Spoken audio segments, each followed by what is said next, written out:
It doesn't matter how little it is, baby steps. If you keep making progress, you're going to get where you really want to go. It sounds impossible because some of the things in my life today, if you would have told me way back then they'd be possible, I wouldn't have thought so. And so I've had this blessed life. I've done my part, but it's still been blessed. But it's because I chose to keep moving forward. And that's really what I want to encourage you to do more than anything else. If you keep moving forward, no matter how many mistakes you make, and I've made so many, you're going to get there. But the most amazing thing now, and the thing that Dean and I were so excited about, is by combining our knowledge, we're able to jumpstart people and save them a decade or two. But in addition, we live in a different world than when he and I started. You know, I'm old enough to remember trying to send out mailers and making brochures, and all this stuff was so expensive and not very effective. I think I shared with you, if you came to the challenge, that, you know, my very first seminar I did for free, and it was in LA, and I rented this big hotel room in the LA Hilton, and I thought 500 people are going to show up, and 7 people showed up. They're all sitting in different parts of the room. But today you don't have to do that. You don't have to take on the room. You don't have to run all those brochures, because of everything from social media to email to Zoom. It's a different universe. You can do things with a lot less risk, and you can learn more rapidly than he and I did. And now with AI, that kind of knowledge at your fingertips in a moment means that there really is no way you can fail if you keep moving forward. But the problem is, most of us, we don't want to begin unless we know everything. We don't know until we got it perfect. I have that same kind of feeling inside me, but early on I realized that perfection was the lowest standard on earth. Nothing's ever perfect. You and I both know it. So if you're waiting for it to perfect, it just makes you procrastinate. It makes you put it off. And then you start losing, belief in yourself because you haven't followed through. I want you to know, in the very beginning, I was beating myself up all the time because I'd take all my money, and I realized I got to invest in me. If I can't pay my rent, one of my friends was saying, you got to go on these seminars. Like, seminar? What the hell's that? Well, someone's going to take 20 years of their life and teach you in 3 or 4 hours the most important things they've learned. Save you a decade or two. It's like, well, how much is it? That was my mindset in those days, right? Because I was making $40 a week as a janitor. It'd be like $250 today in current dollars a week. It's like, it's going to cost as much. The seminar is $35, almost a week's pay. There's no way.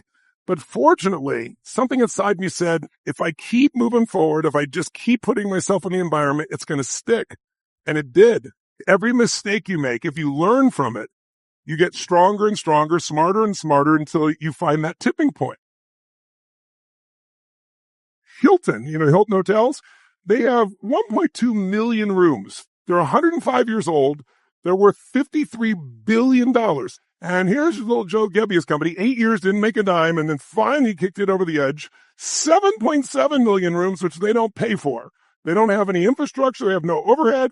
The company's only 16 years old, and it's worth $85 billion. So I tell you about, not to brag or not to point it out to you, but because it blows me away, because I know the power of just continually move forward. It's like, you think that seems so huge. And by the way, I really want to encourage you, if you heard nothing from me, it's as simplistic as this is it's every day making some progress. Progress is everything. If you just take steps forward, even if it doesn't look like progress, every day you're going to learn something. That's all you got to do. You got to say, okay, I'm going to take this program and I'm going to do, one a day, one of these audios a day, one of the videos a day, or I'm going to do 3 a week, or I'm going to do a weekend where I'm going to do 6 hours a day. You got to lay down a schedule that's just consistent. And I promise you, if you keep immersing yourself, you're going to get the experience you want. I'll give you one more example. I think I mentioned during the challenge this guy named Mel Fisher. You may not remember him because it was in the 1980s, and he was 85. This guy had this vision that he was going to find this wreck, this Spanish galleon that was supposedly filled with gold that crashed in 1622. And he went out looking for this thing, and he got people to give him money to go do this, to buy the boats and hire the people. And after a year of working his guts out, nothing. 2 years, nothing. 5 years, nothing. He had to raise more money with no evidence he was succeeding. He did this for 16 years. 16 years. Can you imagine 16 years getting no result? But he just promised himself, every time I'm going out there, I'm getting closer to the target. And he found $500 million in gold. Now, you can't live on it, but it's a good start. Get you going in the morning, right? $500 million, right? But here's what's really interesting, because I mentioned this issue during the challenge. I want to add something. If you're going to get results in your life, actions come from feelings or emotions. You got to have a certain emotional drive, a passion, something. But your emotions come from a belief. What would you have to believe to keep going for 16 years with zero positive feedback and say, I'm going to get up tomorrow and do it again? That years ago, my business was not delivering. I was working my guts out and wasn't making any money out of it. I was loving what I was doing, but I was like, how am I ever going to make this work? I didn't think it could work. And a friend of mine said, you need to focus differently. You need to let go of it. You need to reinvent how you're doing this. And he said, and the biggest problem is you think this is never going to work at the highest level. And so when I saw this guy, Mel Fisher, I thought to myself, what would I have to believe? He'd have to believe, number one, that the gold is out there, that the treasure is out there.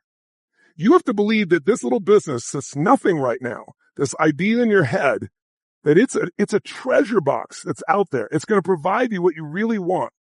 Now, if you believe it's out there, that's good, but that's not enough to keep going for 16 years. What else would you have to believe? Well, not only it's out there, but I will find it.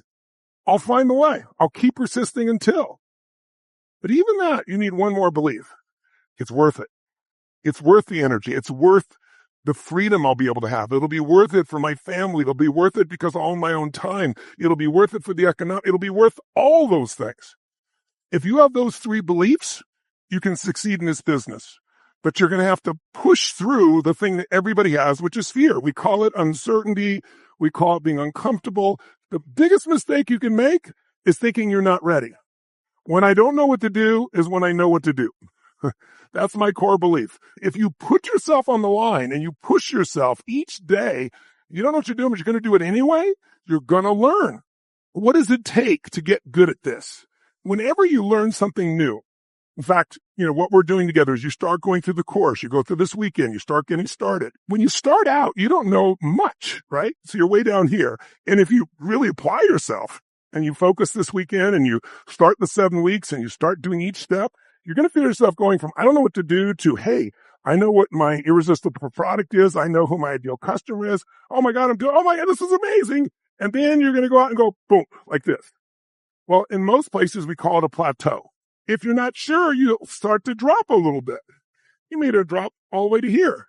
And when people do that, they go, oh my God, I didn't apply it. And this is what I used to do to myself. I go to training.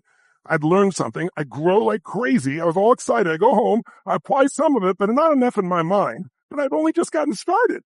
And then, oh yeah, well, I'm not doing as well. And I lose a little momentum. But notice something. I'm higher than I was when I started, even after I've dropped. That approach is what happens. So now what most people do is they go, oh, well, I failed. I'm not going here. No, think of it this way. If you grow like this and you grow and you hit a plateau, what you want to do when it drops down is retrain yourself, and you'll grow again and hit a plateau and drop down. But the second time you drop down, you're higher than you were after the first one. This is the process. Success without fulfillment is the ultimate failure. And we got to have a good time. So why stress about the natural part of growing? And so they go, oh, I've grown, I've dropped a little bit, but I'm still better than I was. Okay. Who has done this before me? Who has already got the next level result? Who could save me years or a decade or two? Anticipation is the ultimate power. If you're going to be a leader, you need to anticipate. But it's hard to anticipate when you haven't done anything before, which is why in my lifetime, I'm only here in front of you because I was able to go and invest in myself and get around the best in the world at things and figure out what they did different than me. And I saved myself decades of trial and error, and that's what we're here to do for you too. If you're a dabbler, get out of here. If you're a stressor, you're going to stress out of your mind. But if you're now a master, the path of mastery is you go, I'm learning. This is good. This is really good. It doesn't feel good. But what do? Here's the key. Repetition, repetition, repetition. And your breakthrough goes like this. And then after a while, who knows what happens? Boink. You're still at a plateau. You don't stress out. You go, wow, look how much progress. This is awesome. I'm making progress. I'm going to get there. This is so cool. To be expected. Okay. What's next? What's the next level? Who's been there? Show me what it is. Let me practice it. I'll get a little worse, and then boom, I'll explode up.